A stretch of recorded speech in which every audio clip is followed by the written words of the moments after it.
first of all, we should define the constitutive elements of Europe and China, since we limit our discussion on the relationship between Europe and China.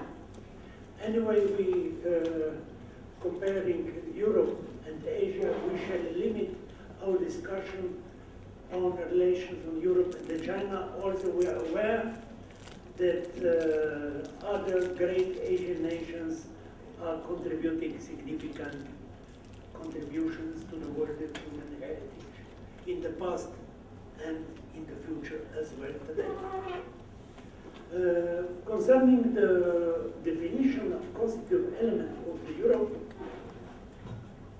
we have to define Europe as a geographical term, as a historical, cultural, and political term, as an economic area which started its development during 1950s, as a political area which started during 70s, like a political institution as a European today, as a European Union, like academic university and research area, which started in fact after 1988, when over 300 rectors of European universities met in Bologna and passed so-called Magna Carta Universitatum, University Charter, and to create a new university area in Europe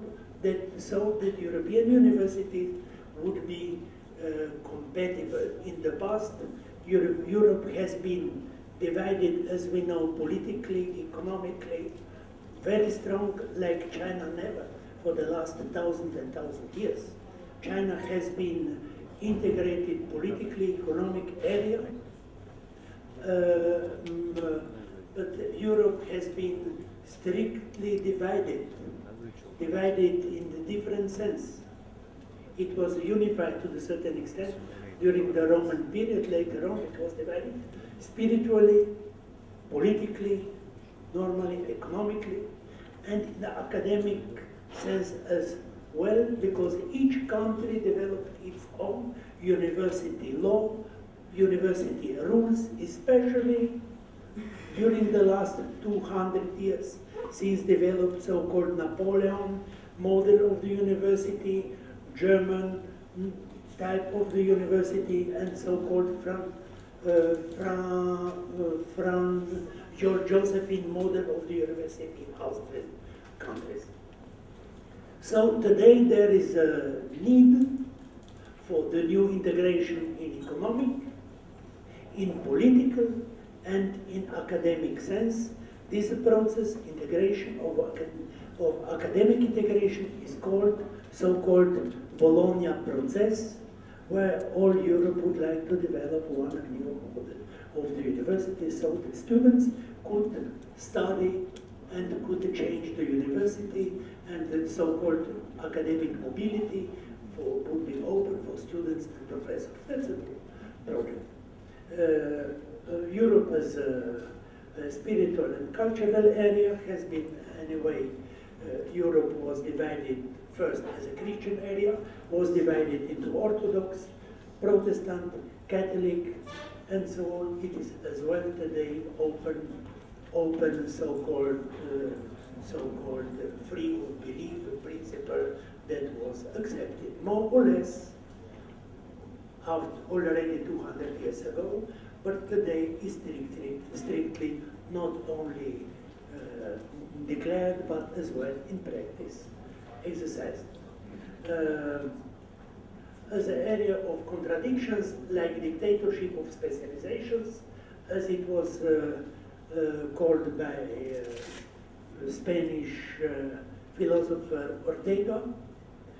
It has happened during the 19th century when some specialization overruled other, like biology, that caused during the 20th century new ideology of racism, like some kind of sociology and management theory that caused during the 20th century fascism, and some sociology and some other partial sciences that caused new process of so-called Marxism that had in the world certain influence, including China.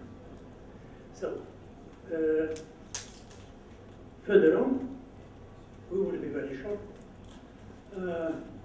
After the World War II, European and Chinese area developed through since 49 through very dynamic processes. The last 2 years, already the last 10 years, European Union opened the door to China, and communications have been established, especially during the last 2 years. And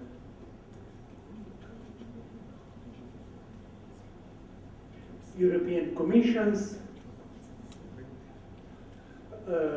passed so-called communication in October 2006.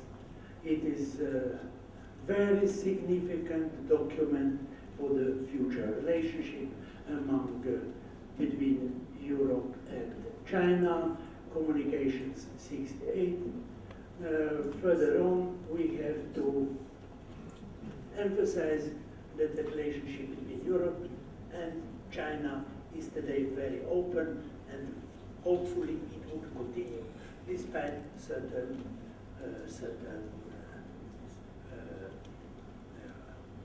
restrictions that could be caused by actual facts during, especially during in the economic relationship.